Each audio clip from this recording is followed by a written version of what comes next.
Calígula é o ícone dos sociopatas de todo o mundo. O jovem imperador romano tinha uma temível reputação como sádico, assassino e louco. O imperador decidiu que iria declarar guerra ao deus Netuno. É uma loucura. Existem histórias de mulheres e crianças inocentes que eram jogados dos penhascos para a morte. Será que ele era mesmo tão mau? Usando os registros históricos antigos, descobriremos o verdadeiro Calígula.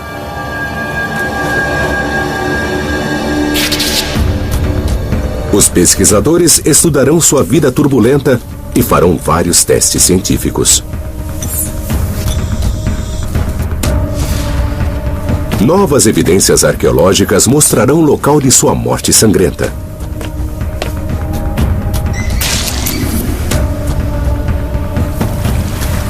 E um importante perito psiquiátrico analisará sua personalidade para revelar se ele era louco ou apenas mau.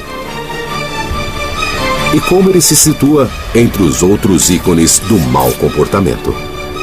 Ícones do mau comportamento, Calígula. O imperador Calígula tornou-se o governante supremo de Roma aos 24 anos. E esteve no poder por 4 anos até ser assassinado. Nesse curto período, ele cometeu atrocidades. Atos de crueldade que lhe asseguraram um lugar na história. Como um louco. Calígula era muito perturbado psiquiatricamente. Seu comportamento incluía assassinato, matar sem remorsos e ultrapassar todo o limite moral diante dele. Mas ele era mesmo louco? Para entender Calígula melhor, o psiquiatra David Maló vai examinar seu comportamento e posicioná-lo em uma escala de mau comportamento para revelar como ele se situa junto a outros tiranos, como Gengis Khan, Júlio César e os carrascos nazistas Himmler e Göring. Seu extremo narcisismo. O comportamento de Calígula era chocante.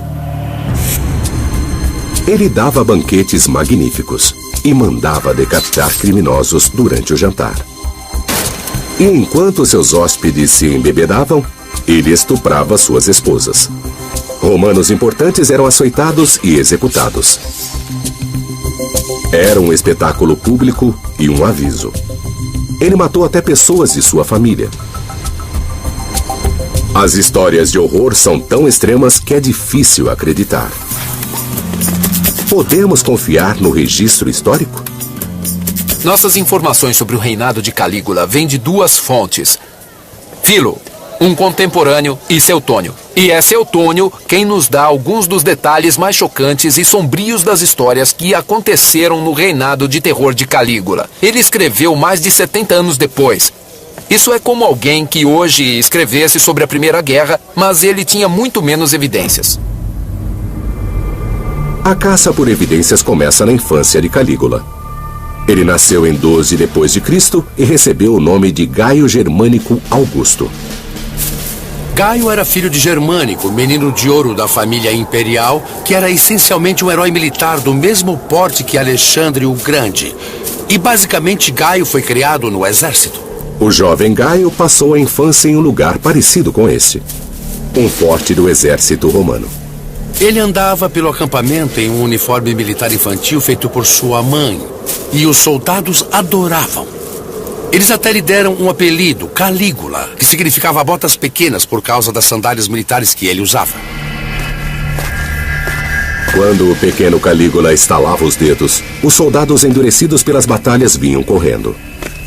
Imagine o que isso fez a ele. O pai era um herói. Ele foi mimado a vida toda e basicamente nunca estava errado. Foi assim que tudo começou. O estudo de caso do Dr. Maló expõe o impacto sobre o garotinho. A infância de Calígula teve um efeito formativo tremendo em seu caráter. Era um mundo de pernas para o ar. Em vez de uma criança rodeada por adultos, era um garoto a quem todos se dobravam. As pessoas ao seu redor diziam que ele não cometia erros e nenhuma regra moral lhe foi ensinada. Ele não era uma criança, ele era um general. Obviamente não foi um bom início. E ficou ainda pior. O Império Romano era governado por Tibério, um tirano cruel e depravado. Ele foi uma versão antiga de Stalin, com uma polícia secreta que mantinha arquivos sobre qualquer um que fosse uma ameaça real ou imaginária. O dossiê sobre Germânico, o pai de Calígula, tinha muitos documentos. É preciso lembrar que Germânico era um herói de guerra, o que realmente era importante para os romanos. E era também o próximo na sucessão. Tibério, por outro lado, era só um velho tirano pouco popular. E era tão paranoide que suspeitava profundamente de Germânico. Calígula tinha apenas 7 anos quando Germânico teve uma doença misteriosa. E morreu. Tudo foi muito suspeito. Os boatos disseram que Tibério o envenenou, mas não houve provas. Se houve um assassinato, isso teria um efeito psicológico enorme sobre Calígula. A ciência médica agora pode responder à pergunta: foi um homicídio? O toxicologista Dr. Timothy Erickson leu o relato histórico e encontrou 2 pistas cruciais. Um simulador computadorizado irá ajudá-lo a explicar sua análise. Sabemos pelos relatos de Germânico que ele teve problemas de pele que criaram pústulas. Esses relatos foram bem descritivos. Outro relato muito importante historicamente da morte de Germânico é que ele espumou pela boca imediatamente antes de morrer. Hoje sabemos que isso é coerente com o envenenamento por arsênico. Mas o envenenamento por arsênico pode ser confundido com uma doença comum e mortal. O que é descrito classicamente como envenenamento por arsênico é uma diarreia como se fosse água de arroz, em que se perde tanto volume pela diarreia que parece ser arroz e água. A maioria dos relatos chama isso de cólera, então esse é outro modo para afastar as pessoas da suspeita de arsênico. Arsênico, disfarçado como cólera, é uma explicação possível. Ele teve insuficiência cardíaca. E então o corpo parou completamente de funcionar e ele morreu.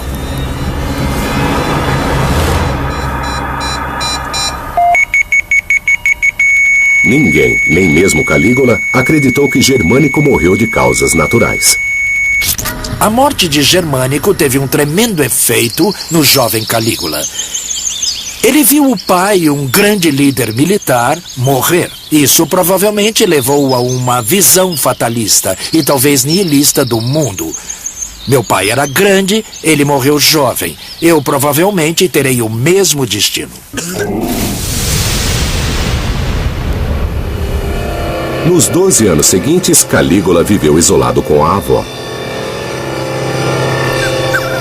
Nada se sabe desse período de sua vida.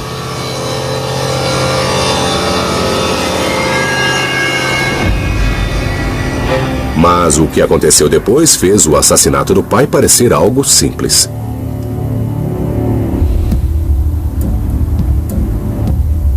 Tibério convocou-o para a ilha de Capri, que hoje é turística, mas na época era um lugar temível.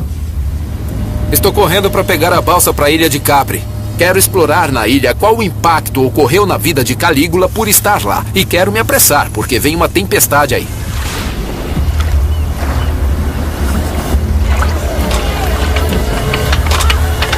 Capri fica a 200 quilômetros ao sul de Roma, no Mediterrâneo, e servia para proteger Tibério de ataques.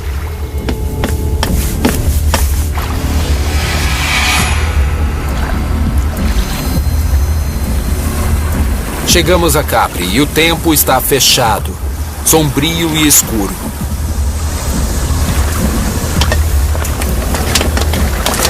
Como em filmes de espionagem, o Palácio de Tibério ficava no ponto mais alto e inacessível da ilha. Calígula não tinha ideia de por que fora convocado. Mas o que aconteceu aqui mudou-o para sempre.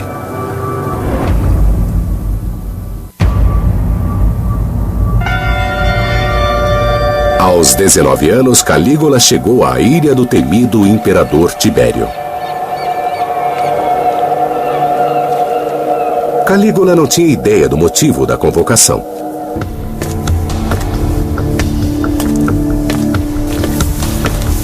Esse foi o caminho que Calígula percorreu até o palácio de Tibério no alto da colina. Ele devia estar muito nervoso. Por quê? Porque Tibério governava a maior parte do mundo conhecido e costumava matar quem considerasse como uma ameaça. Ele já tinha assassinado o pai e 2 irmãos de Calígula. Quando eu penso em Calígula passando por aqui, eu penso nele sentindo palpitações de medo e incerteza. Seus parentes foram mortos por Tibério e ele seria o próximo. Hoje só existem ruínas, mas Calígula viu uma fortaleza. Era um lugar de pesadelo e de atrocidades inomináveis. A sociedade romana era violenta e visual. As pessoas estavam acostumadas à arena. As pessoas estavam acostumadas com os criminosos serem condenados à morte. Aqui, Tibério não estava sujeito ao escrutínio público. Aqui, Tibério podia fazer o que desejasse. E as histórias desse recluso, um tipo de Howard Hughes, são fantásticas. Era um velho depravado, sujo e perturbado. E Calígula estava em Capri. Ele estava acuado. Não havia saída. Só o imperador permitia as idas e vindas. Calígula recebeu educação superior em depravação. Calígula tinha que acompanhar tudo o que acontecia nessa vila aqui. Como um vilão de James Bond, Tibério gostava de mortes criativas. Eu estou no que é chamado de Salto de Tibério. E são mais de 300 metros acima do nível do mar. E era daqui que diziam que Tibério mandava que os criminosos condenados, pessoas de quem ele não gostava, fossem jogados do penhasco para a morte.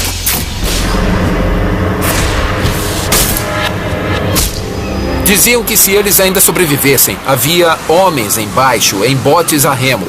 Se alguém chegasse vivo à superfície, sua cabeça seria esmagada com os remos. O salto de Tibério não era só para criminosos. Existem histórias de mulheres, crianças, inocentes, que eram jogados apenas para o prazer de Tibério.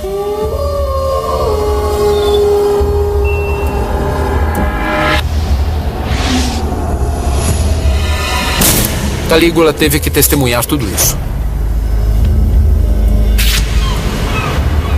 Matar mulheres e crianças era demais mesmo para os romanos sedentos de sangue. Segundo os historiadores, havia muito mais.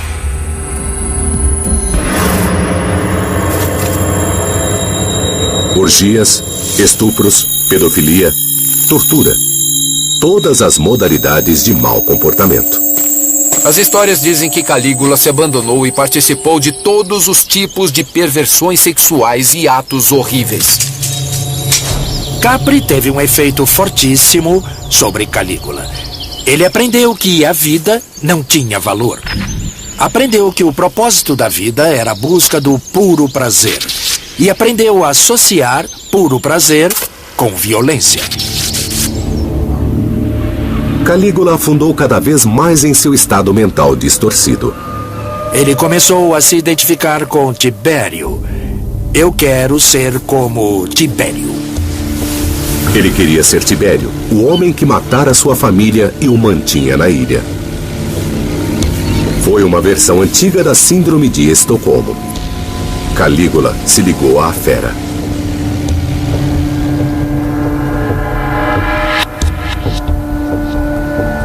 Ele queria o que Tibério tinha. Poder total. Calígula aprendeu o que era o poder absoluto. Ele via de Capri todo o império e o desejava. Ele logo o conseguiu. Quando Tibério morreu de repente.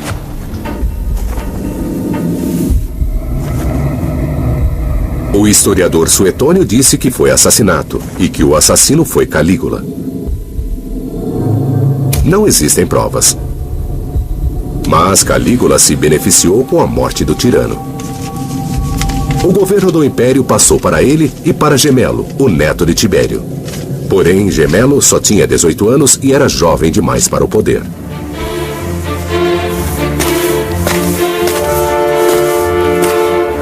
Em 37 depois de Cristo. Calígula tinha 24 anos e dominava o mundo. Tibério estava morto e Calígula era o imperador. Ele foi para Roma por esta mesma estrada, via Ápia.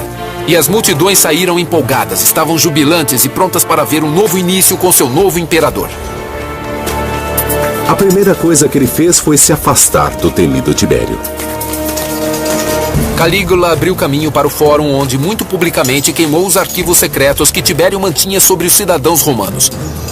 Esse foi um grande momento. Foi como se os arquivos da KGB fossem queimados em público. Era um novo começo e a multidão ficou muito entusiasmada com isso.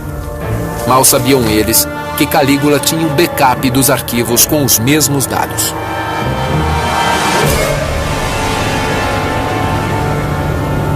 Calígula não parou aí. Ele agradava as massas e conseguiu conquistá-las. A sociedade romana se dividia em dois grupos. A classe governante, as pessoas educadas, as pessoas muito ricas, formavam um grupo. O outro era a plebe, comuns, a massa. E era preciso mantê-los satisfeitos, era preciso deixá-los felizes. E o modo como Calígula fazia isso e que se tornou famoso era dar dinheiro. Quanto dinheiro? Até 2,7 bilhões de moedas de bronze. E ele fazia isso em locais como a Basílica Júlia, indo para o alto da estrutura e jogando moedas para as massas que estavam ansiosas esperando para pegá-las. Por 8 meses, tudo foi doçura e luz. Então Calígula mudou abruptamente. Da noite para o dia, o ditador benevolente transformou-se em um monstro furioso, um clone de Tibério. Ele se voltou contra o povo em uma orgia de violência.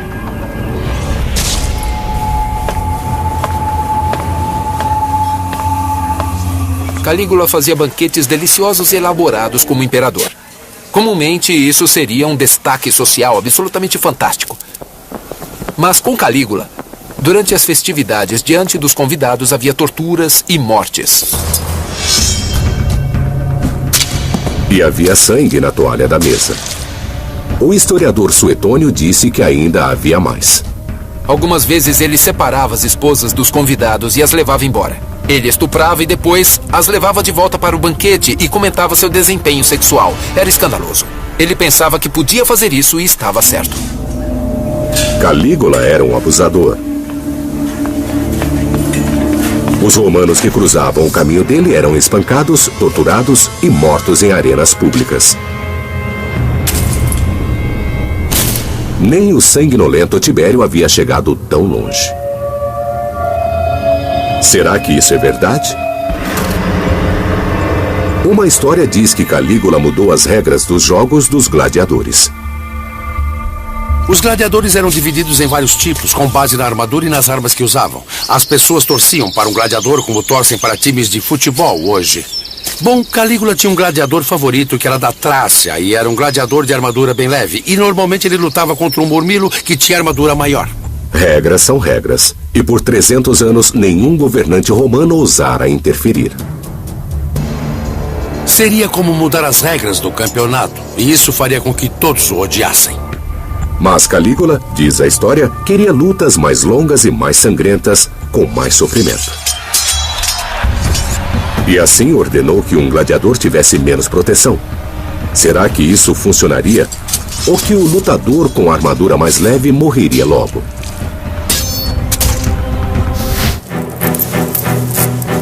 Para responder a essa pergunta, 2 especialistas em luta estão vestindo armaduras de gladiadores autênticas. Não há muito para começar.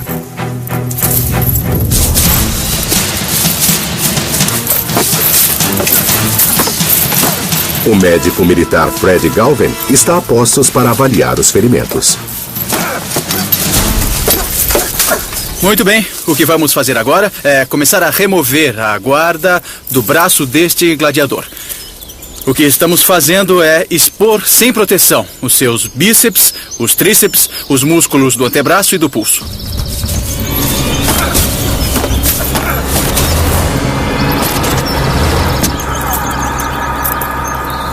Bom, esse teria sido um ótimo golpe. Você pode ver onde ele cortaria os grupos musculares do bíceps e do tríceps. Por mais ruim que pareça este ferimento, ele certamente não é crítico como um ferimento na parte interior do antebraço, que é onde as artérias e veias passam pelo braço. Apesar do sangue, este ferimento não teria acabado com a luta. A seguir, Fred tira o escudo do gladiador.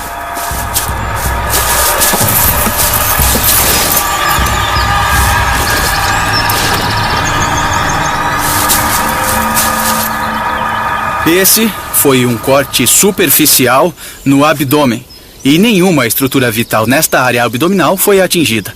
Por exemplo, o fígado nesta área, o baço localizado aqui, os pulmões dos dois lados do peito e o coração situado na região central não foram afetados por esse golpe. Foi um corte superficial nos músculos abdominais e ele voltará para lutar outro dia.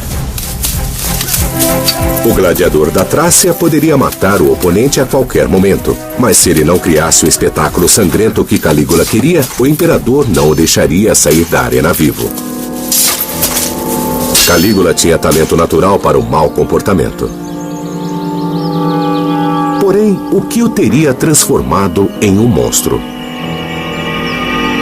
As fontes históricas culpam uma doença misteriosa. Agora, a ciência moderna irá revelar a verdade.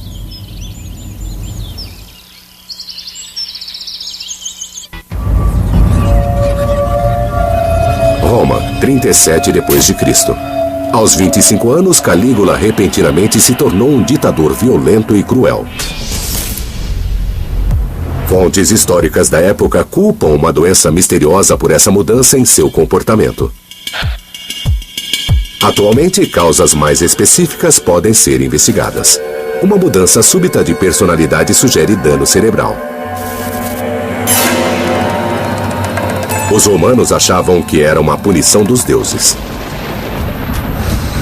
A neurologia moderna aponta o estilo de vida licencioso de Calígula. Os dois principais suspeitos são o álcool e o sexo.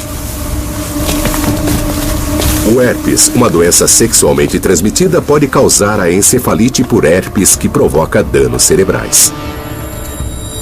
A encefalite por herpes costuma atacar os lobos frontais. O lobo frontal certamente está envolvido em sua expressão emocional e na capacidade de inibir os seus impulsos. Danos ao lobo frontal podem provocar mudança de personalidade. Comportamento emocional muito extremo, com períodos de elação extrema e períodos de tristeza extrema. Comportamento sexual inapropriado e comportamento violento ou agressivo com as outras pessoas. O comportamento de Calígula combina bem com a encefalite por herpes. Porém, há um problema. Mesmo com a medicina moderna, 75% dos pacientes com essa doença morrem. 2000 anos atrás, as chances de Calígula sobreviver eram ainda menores. Se não foi o herpes, será que foi o álcool? O suspeito é algo unicamente romano, porque não foi um caso simples de envenenamento alcoólico. O suspeito é um adoçante chamado defrutum, que os romanos adicionavam ao vinho. Eles faziam um vinho seco que provavelmente não era tão bom em comparação com a tecnologia moderna. E usavam o defrutum para adoçá-lo e torná-lo mais palatável. Ele está fazendo um pouco de defrutum com o método que os romanos usavam. O modo em que é feito e que torna o defrutum suspeito. Os ingredientes eram fervidos em uma panela revestida com chumbo. Eles achavam que as panelas de latão ou bronze iriam estragar o suco que estavam fazendo. Os romanos não conheciam o perigo do chumbo. Fica a pergunta: quanto chumbo existia no defrutum? Apenas pessoal autorizado. Uma análise química trará a resposta. Isso é incrível porque ninguém realmente que eu saiba obteve o extrato, fez o processo e o testou para chumbo. Na época, eles apreciavam o sabor do chumbo. Era quase como calda de chocolate para eles. A amostra foi analisada em um espectrômetro de massa e os níveis de chumbo foram comparados com os do vinho atual. Bom, com os vinhos comuns hoje, se você pegar qualquer vinho da loja, ele terá menos de 200 partes por bilhão. E este é o nível aceitável. Se tiver menos de 200 partes, pode ser vendido. Vamos dar uma olhada no defunto. Uau! 29 mil partes por bilhão. Isso é muito. Ele tá cheio de chumbo. Isso é, ele realmente dá uma paulada. Eu sabia que seria elevado, mas não sabia como seriam os níveis e, falando francamente, são muito mais altos do que eu previa. O defunto tem chumbo mais do que o suficiente para causar envenenamento crônico. Quando o paciente começa a ficar realmente intoxicado por chumbo ou envenenado com chumbo, você começa a ver a alteração de personalidade, delírio e confusão.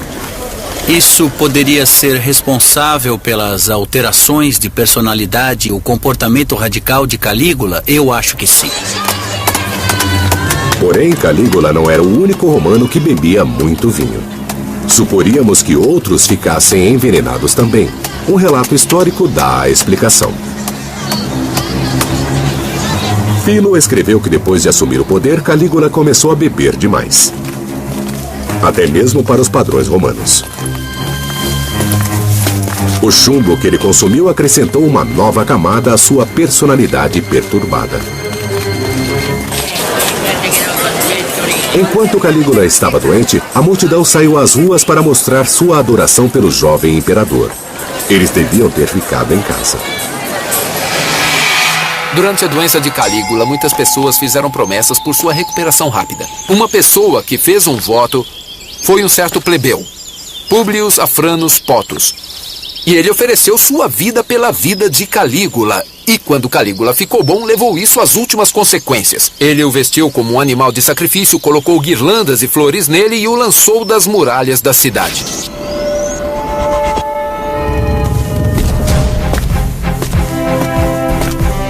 Depois disso, Calígula voltou-se contra Gemelo, seu co-regente. Calígula percebeu que, mais do que nunca, Gemelo estava muito perto do trono. Ele era o corregente, embora Calígula fosse o favorito de Tibério. Ele tinha de ser eliminado. Calígula acusou Gemelo de traição. E a pena para isso era a morte. Calígula não se incomodou com detalhes legais. Até Stalin fazia julgamentos para cobrir seus atos. Tudo que Calígula ofereceu a Gemelo foi uma morte com a honra romana. Gemelo então foi forçado a cometer suicídio e Calígula enviou seus homens para garantir que isso acontecesse.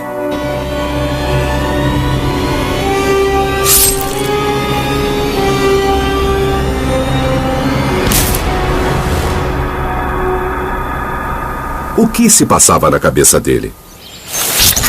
O Dr. Maló pensa que ele era um caso extremo de narcisismo. Ele se via como sendo uma figura grandiosa e onipotente. O perigo de uma personalidade narcisista é a incapacidade de tratar os outros com algum grau de empatia. Ele era, de algum modo, um tipo de filme de terror antigo. Ele era Fred Krueger de toga. Tão fora de controle que chegou a desafiar os próprios deuses. Isso era um tabu na época romana. Mas Calígula não se incomodava. No centro da Roma antiga está um prédio reverenciado. O templo de Castor e Pollux. O historiador Suetônio escreveu que Calígula transformou esse local sagrado na entrada de seu palácio. O equivalente moderno deste ato seria se alguém construísse uma grande residência ao lado do Vaticano, abrisse um buraco e depois usasse o Vaticano como um vestíbulo, usasse o Vaticano como sala de jantar, sabe, pendurasse luzes de discoteca e fizesse grandes festas. Era tão absurdo e louco assim. Era tão ultrajante que os historiadores posteriores não acreditaram. Porém, em 2003, Darius e sua equipe revelaram a verdade. O sítio que eles escavaram não está acessível, mas o que eles encontraram foi surpreendente. Bem nessa área, temos certamente algumas estruturas da época que fazem parte do palácio. Bom, indo em frente nessa direção, nossas escavações revelam aqui onde o pórtico está. Alicerces enormes que continuam nessa direção. Eles continuam e se estendem até os fundos do templo de Castor e Pólux. Assim, o que temos são alicerces enormes que se estendem, de onde sabemos que os Júlio-Claudianos construíram palácios, sabemos que Calígula estava envolvido e que vêm por toda essa parte e chegam até os fundos do templo de Castor e Pólux, como dizem as fontes. Isso sugere que a história em que todos se recusaram a acreditar por 2000 anos é verdadeira. Nem mesmo os deuses podiam parar Calígula. Ele estava a ponto de embarcar em uma jornada que, segundo as fontes, indica algo pior. Calígula estava enlouquecendo.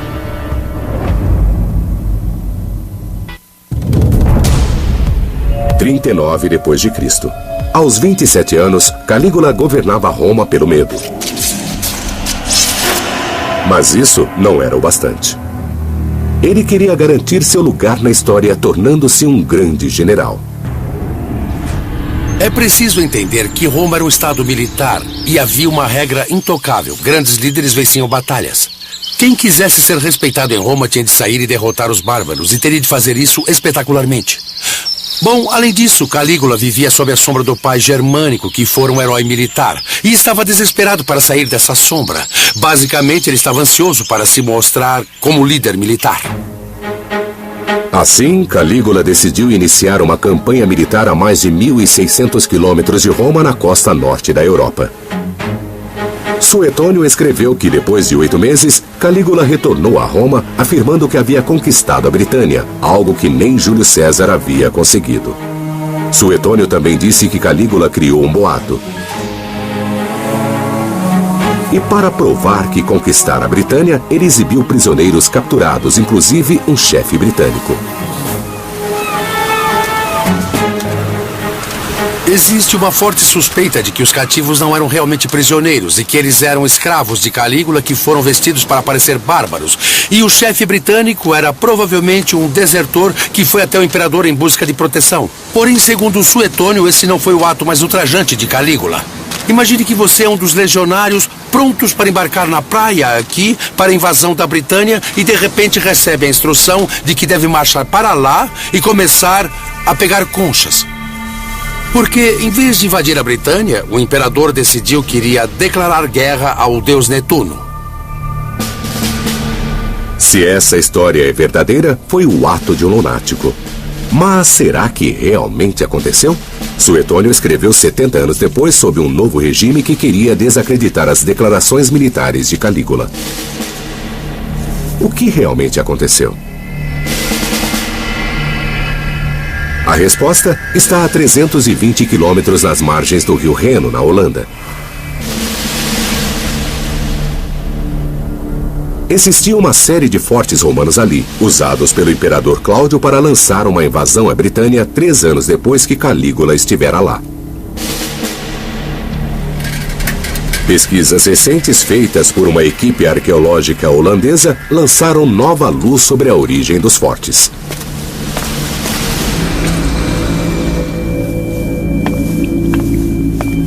A equipe datou a madeira das toras nos fortes usando 3 anéis. Isso se chama dendrocronologia e vê em cada madeira um padrão único, como se fosse um código de barras. Sabemos a sequência desses códigos de barras, por assim dizer, desde 6.000 a.C. até hoje. Então, quando se tem o código desta madeira específica, é possível compará-la com as sequências conhecidas e então obtermos uma correspondência absoluta para 40 depois de Cristo, até mesmo no inverno desse mesmo ano. A datação é tão precisa que confirma que os fortes foram construídos exatamente na época em que Calígula estava aqui. Eles não foram construídos por Cláudio. A equipe descobriu outra coisa no sítio, mostrando que Calígula planejava algo grandioso. Uma grande quantidade de dinheiro.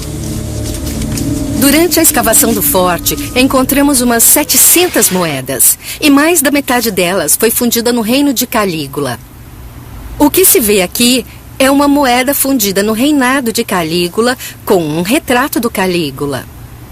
Temos umas 80 ou 100 dessas moedas que foram encontradas em Alphen, e isso é muito incomum. Nos dá evidências claras de que nesse período particular de seu reino, uma grande quantidade de dinheiro era necessária nessa área. Então Calígula construiu uma cadeia de fortes aqui e tinha muito dinheiro. A análise da doutora Kremers esclarece o que acontecia. Eles construíram os fortes aqui no reinado de Calígula para controlar as linhas de suprimentos e para ter algumas bases de depósito onde poderiam armazenar os suprimentos necessários para a grande invasão. O rio Reno é uma rota perfeita de transporte do Mediterrâneo. Ele começa nos Alpes, mas é possível vir pelo Ródano a partir do Mediterrâneo, passar para o Reno, trazer as tropas e os suprimentos pelo Reno para a costa do Mar do Norte e de lá lançar uma invasão para a Britânia. Não se sabe por que Calígula não continuou com seu plano de invasão. Mas 3 anos depois, Cláudio conquistou a Britânia usando os fortes de Calígula, e assim a estratégia dele foi bem pensada. Eu penso realmente que as evidências do Calígula ter preparado uma invasão à Britânia nos obrigam a reavaliá-lo de algum modo. Ele sempre é visto como louco e toda a sua expedição para a Britânia desconsiderada como sendo muito inviável. Mas claramente algo grande estava acontecendo em seu reino e não foi nenhuma catástrofe. Coisas reais aconteceram, coisas importantes, e esses não foram os atos de um louco varrido. Calígula não era insano, não era psicótico. Ele era capaz de planejar, liderar e executar uma operação militar complicada. Esse era um comportamento detalhado e voltado para metas. E na psicose, não se encontra essa direção para metas. Assim, elaborar um plano para invadir a Britânia, incluindo a construção de fortes, indica que o cruel e tirânico Calígula era realmente lúcido. Porém, isso não bastaria para salvá-lo. Durante seu curto reinado, ele fez muitos inimigos. E um novo achado arqueológico, pela primeira vez na TV, lança luz sobre o momento em que a vida dele chegou a um final sangrento.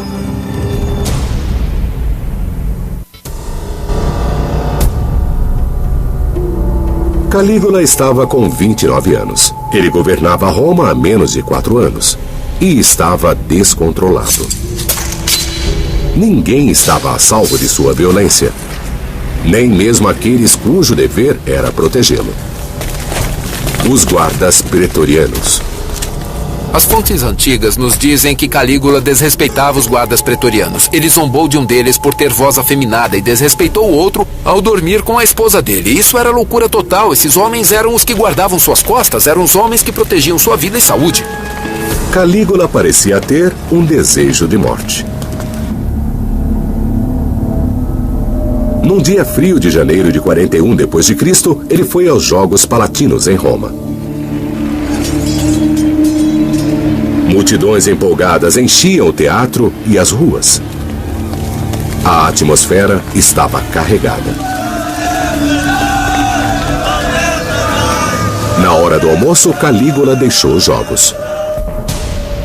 Ele entrou em uma passagem subterrânea chamada de Criptopórtico e se dirigiu para o palácio.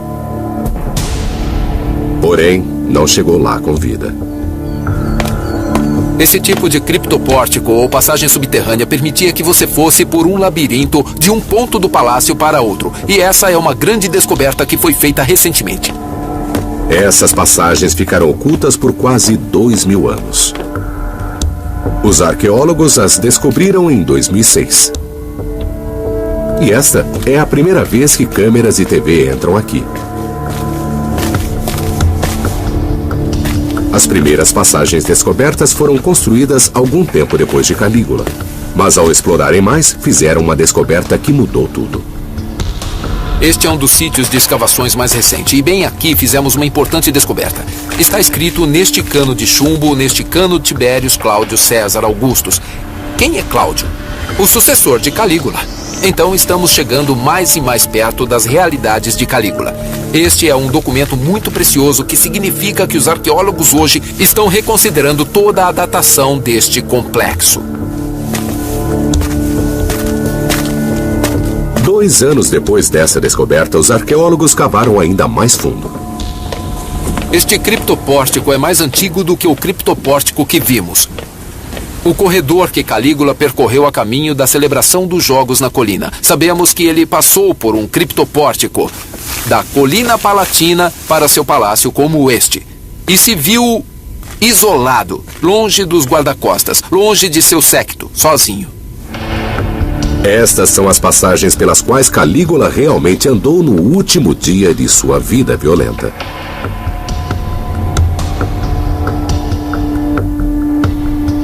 Dois guarda-costas esperavam nas sombras: Cássio Cária, de quem Calígula zombara, e Sabino, cuja esposa fora estuprada por Calígula.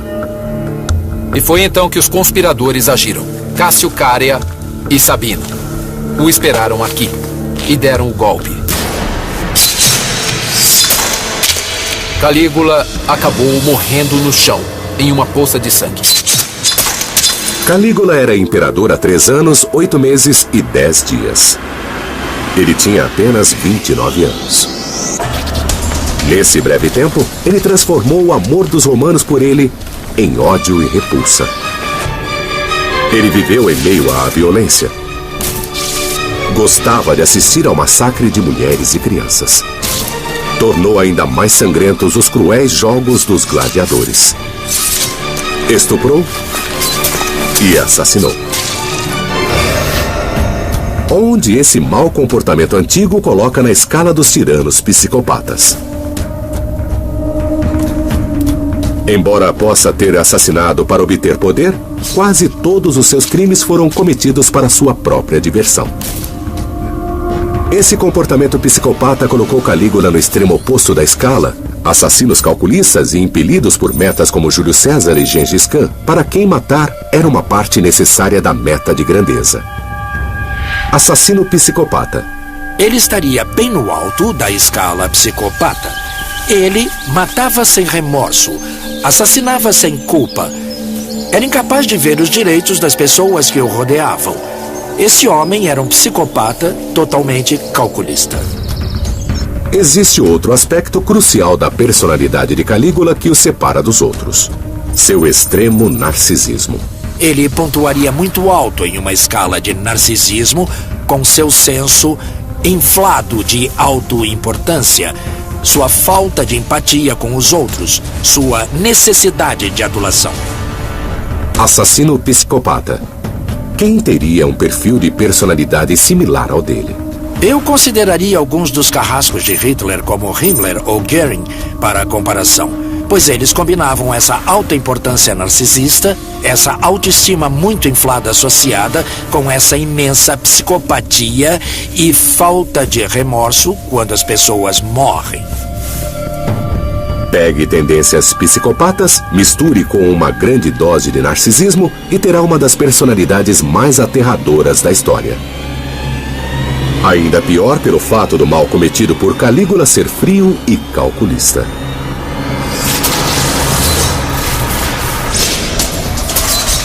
Apesar do curto reinado, Calígula lançou uma longa sombra. Tibério mantinha sua depravação atrás de portas fechadas. Calígula a exibia em público. O medo de Calígula permaneceu depois de sua morte. Talvez ela fosse falsa e Calígula espiasse nas sombras para ver quem se alegrava e quem seria o próximo na sua lista macabra.